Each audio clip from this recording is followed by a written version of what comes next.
ઓમ નમો નારાયણ. હું અરુણાબેન પી ગોસ્વામી સુરતથી તમારું સ્વાગત કરું છું અરુસ કિચનમાં. તો આજે આપણે બનાવશું મિક્સ વેજ ઉપમા. તો એના માટે આપણે આ સૂજી લીધી છે, 1 કપથી થોડીક ઉપર, 2 ચમચી જેટલી. અને 1 બટેટું આપણે સુધારીને આ રીતે પાણીમાં રાખ્યું છે, આ રીતે પાતળું, એટલે જલ્દી થઈ જાય એમ. અને 1 શક કર્યું, એને આપણે આ રીતે કાપીને પાણીમાં રાખ્યું છે, નહીં તો આ કાળું પડી જાય તરત એમ. થોડુંક ફુલાવર, 1 કટકો આપણે આ રીતે લીધો છે. અને મરચાં આપણે 1 લાલ મરચું લીધું છે ને 2 થી 3 આપણે આ લીલા મરચાં લીધા છે. અને થોડાક આપણે વટાણા લીધા છે લીલા, થોડાક લીલા ધાણા. અને 1 નાનું ગાજર આ રીતે સુધારીને લીધું છે, ને 2 ડુંગળી. અને 1 આપણે દૂધીનો નાનો ટુકડો લીધો છે, 1 ટમેટું, થોડુંક લીલું લસણ. અને બીજા મસાલામાં આપણે રાઈ લીધી છે 1 ચમચી જેટલી વઘાર માટે, મીઠું જોહે સ્વાદ પ્રમાણે. અને 1 ચમચી આપણે સાંભારનો મસાલો લીધો, 1 લીંબુ લીધું. અને 1.5 ચમચી જેટલી દાળ લીધી છે, અડદની અને ચણાની 2 દાળ. તેને આપણે વઘારમાં નાખીશું. તેલ જોહે અને પાણી જોહે. તો પહેલાં આપણે તેલ ગરમ મૂકી દેવું. તો આ કઢાઈ લીધી છે, ગેસ આપણે ચાલુ કરશું ને આમાં આપણે તેલ નાખીશું. તો તેલ આપણે 1 ચમચા જેટલું આમાં નાખ્યું છે. તેલને ગરમ થવા દેવું. તેલ ગરમ થાય ત્યાં સુધીમાં આપણે દૂધીને છાલ કાઢીને આ રીતે કાપી લેવું, જે રીતે બટેટાને સુધાર્યા છે એ રીતે એમ. તો દૂધીને આપણે કાપી લેવું.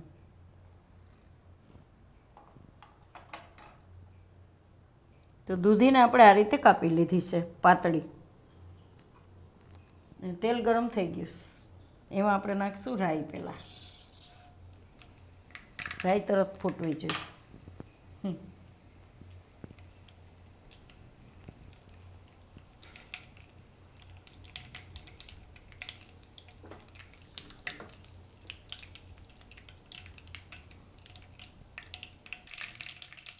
આ રીતે બધી રાઈ ફૂટી જવી જોઈએ. તો એમાં આપણે હવે ચણાની દાળ નાખીશું.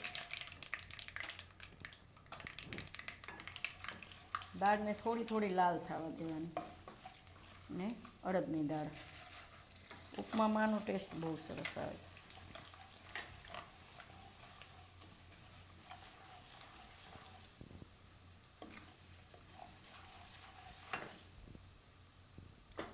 દાળ કાળી ન પડવી જોઈએ, નહીં તો ટેસ્ટ બગડી જાય.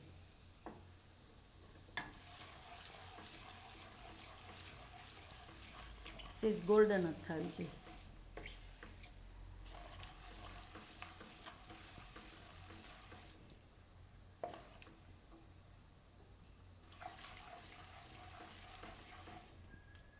આ રીતની સેજ લાલ પડતી થવી જોઈએ.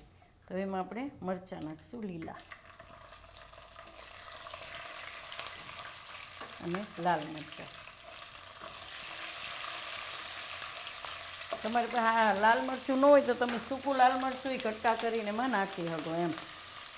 હવે આપણે આમાં નાખીશું લીલું લસણ.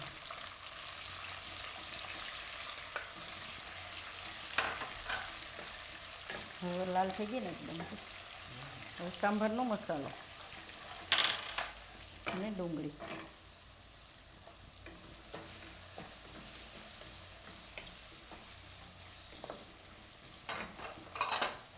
શશીભાઈને ઉપમા બહુ ભાવે, જોઈને એને મન તો થાય ખાવાનું, પણ વ્રત હાલે છે અત્યારે અન્નપૂર્ણામાનું.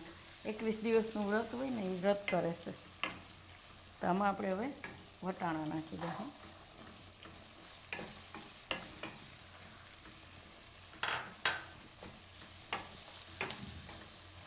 ને અસર કરીએ.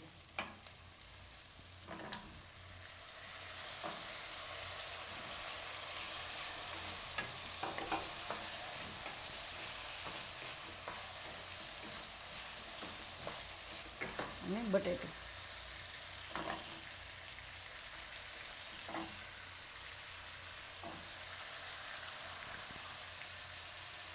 અને ફ્લાવર અને દૂધ અને ગાજર.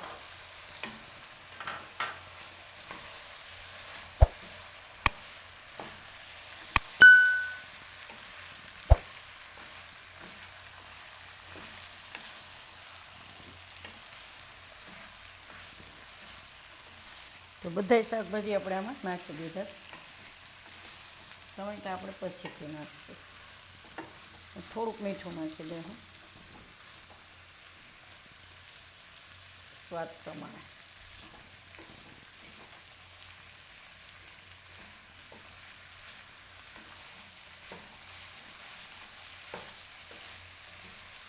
પેલા એમ લાગે આપણે જાજુ શાકભાજી છે, પણ આ જેમ પાકતું જાય એમ થોડું થોડું ઓછું થતું જાય, ગળતું જાય, એટલે એ ગળી જાય થોડુંક એમ.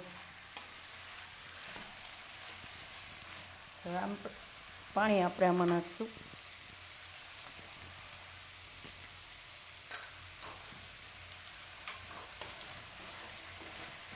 થોડીક વાર આ રીતે ફેરવીને પછી એમાં આપણે પાણી નાખી દેવાનું. એ પહેલાં આપણે ટમેટું નાખી દેવાનું. થોડાક લીલા ધાણા નાખીશું.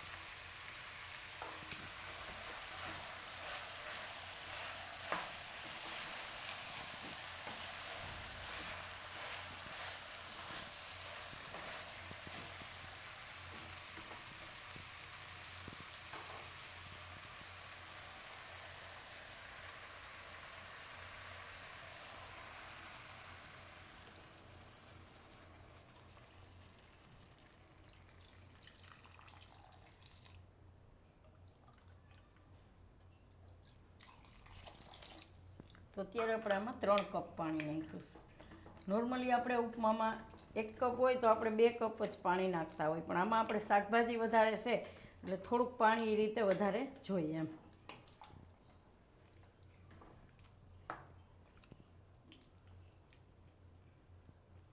થોડુંક હજી નાખશું આપણે, અડધો કપ જેટલું. આને આપણે ઢાંકીને પાકવા દેવું. તો એને સાઈડમાં આપણે લઈ લેવું.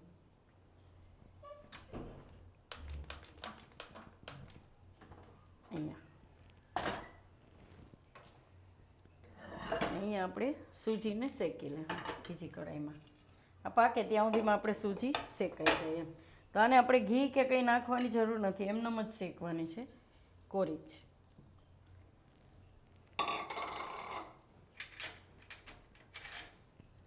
તો આને આપણે શેકી લેવું. આને ઢાંકીને પાકવા દેવું. તો આપણે સૂજીને આ રીતે શેકી લીધી છે. એને નીચે ઉતારી લેવું ને આને આપણે પાછું અહીંયા લઈ લેવું.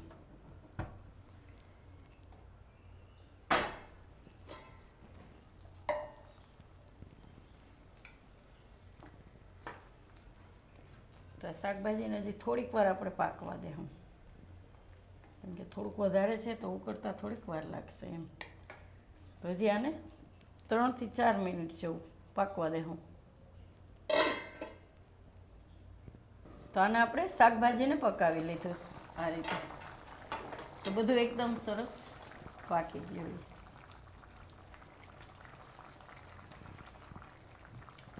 તો થોડાક ધાણા હજી નાખી દેવું.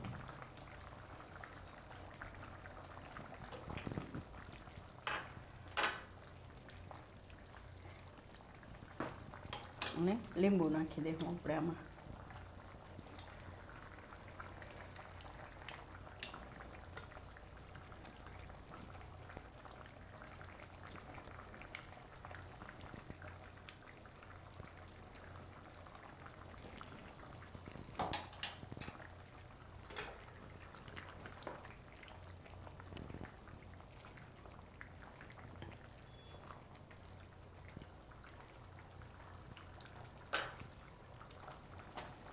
હવે આપણે આમાં સૂજી નાખીશું. આમાં ફાવશે ને ક્યાં હેન્ડલ પકડી નાખીને હરખું. તો થોડી થોડી આપણે આ રીતે નાખતા જાઉં ને મિક્સ કરતા જાઉં. એકાયરે બધી નહીં નાખવાની.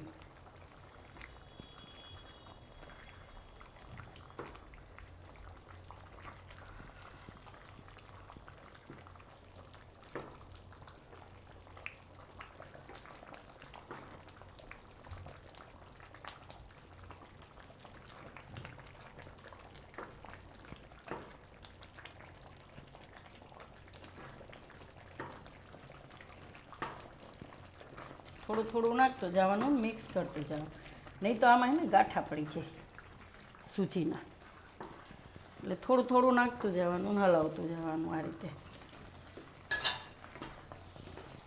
પછી બરાબર મિક્સ કરી લેવાનું.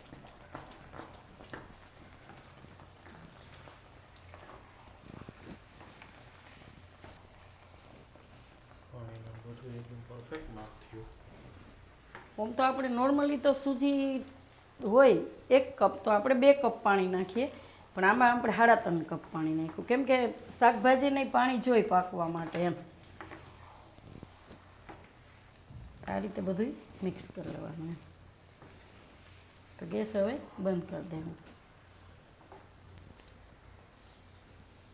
થઈ ગયું ને પરફેક્ટ. ને હજી આ ઠંડુ થાય એમ એકદમ સરસ છૂટું પડી જાય, એકદમ આવું નહીં રહીએ એમ.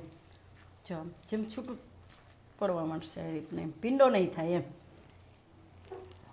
અને ઉપમામાં હંમેશા જાડી સૂજી જ લેવાની એમ, રવો નહીં લેવાનો. રવાનો ઉપમા કરશો ને તો એ એકદમ એમાં બહુ પીંડો થવાની શક્યતા ઘણી રહી એમ. તો આને આપણે હવે સર્વ કરીશું.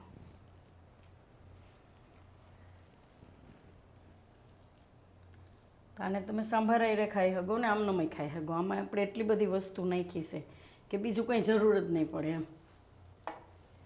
તો આને તમે સાંજે ડિનરમાંય બનાવી શકો, નાસ્તામાંય બનાવી શકો. નાસ્તામાં કોઈને ગમતું હોય સવારમાં ઝાઝું કામ કરવું, કોઈને ન ઓલું થતું હોય એમ. અમારા ઘરમાં તો નાસ્તામાં ઉપમા બનતો હોય, પછી નોર્મલ બનાવતા હોય. ક્યારેક આવું બનાવી શકીએ આપણે, રવિવાર કે હોય ને તો મિક્સ વેજ એમ બધું શાકભાજી લઈને નાખીને બનાવી શકીએ એમ. રાતે સુધારીને ફ્રીજમાં મૂકી. હા હાલે, રાતે સુધારીને તમે રાખી દો બધું, તો સવારે તમે ફટાફટ બનાવી શકો એમ. અને છોકરાઓએ આમાં એ રીતે બધાય શાકભાજી ખાય એમ. નોર્મલ શાકભાજી ઓછું, દૂધીને એવું છોકરાઓ ઓછું ખાતા હોય, પણ આ રીતે તમે ઉપમામાં બનાવશો તો ખાહે એમ. તૈયાર છે આપણો સૂજીનો મિક્સ વેજ ઉપમા. તો જો તમને મારી આ રેસીપી પસંદ આવી હોય તેને લાઇક કરજો, શેર કરજો અને મારી ચેનલને સબસ્ક્રાઈબ કરજો. અને બેલ આઇકન દબાવવાનું ના ભૂલતા. કમેન્ટ કરીને કહેજો કે તમને કેવો લાગ્યો આ મિક્સ વેજ ઉપમા.